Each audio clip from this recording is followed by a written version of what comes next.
Chiefs are set to boost their transfer budget to 80 million according to Soccer Laduma. Yes, you may look at this and say Kaizer Chiefs are going to spend 80 million. We are going to get quality players. Kaizer Chiefs are going to be competitive. But then I personally see a typical Kaizer Chiefs transfer window here. I see us signing average players and going for free agents. Let me tell you something here.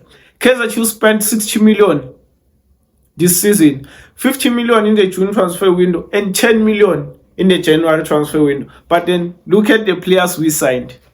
Average players, some of them are not even playing now. The likes of Ntwari, Bradley Cross, Bongani Sam has not played a single game for Kaizer Chiefs. So what makes you think an increase of only 20 million will be enough to get us quality players? If we manage to sign close to 10 players with 60 million average players, what makes you think 80 million is enough? And look at the positions we need to strengthen. Firstly, the goalkeeping department. Kaizer Chiefs are interested in Stanley Nwabali, who impressed at the AFCON. He was the second best goalkeeper after Ronwen Williams. His Chippa are expecting offers from Saudi and Europe. So they are obviously not going to let him go for cheap. It's going to be valued at more than 10 million. Let's go to the left back. Our number one target there is Fawaz Basadin. Fawaz Basadin is a national team player, one of the best left backs in South Africa. Stellenbosch vice captain. There's no way Stellenbosch are going to let him go for cheap. He's going to be valued at plus minus 20 million.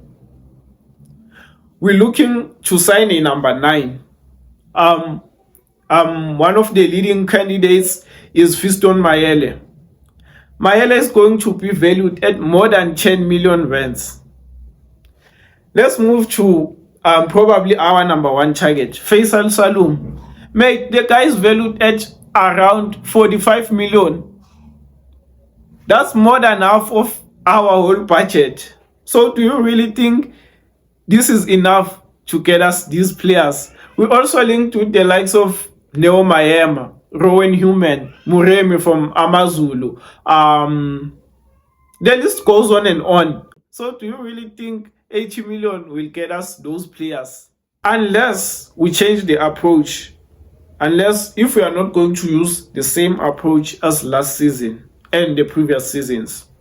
We're not going to sign many players. We're just going to sign 4 to 5 players. Then yeah, we can get like 4 quality players. But then if you look at our team, we need close to 10 players, quality players. So you let me know in the comment section if you think this is enough or not. Thanks for watching. Don't forget to like and subscribe. We'll be back for more.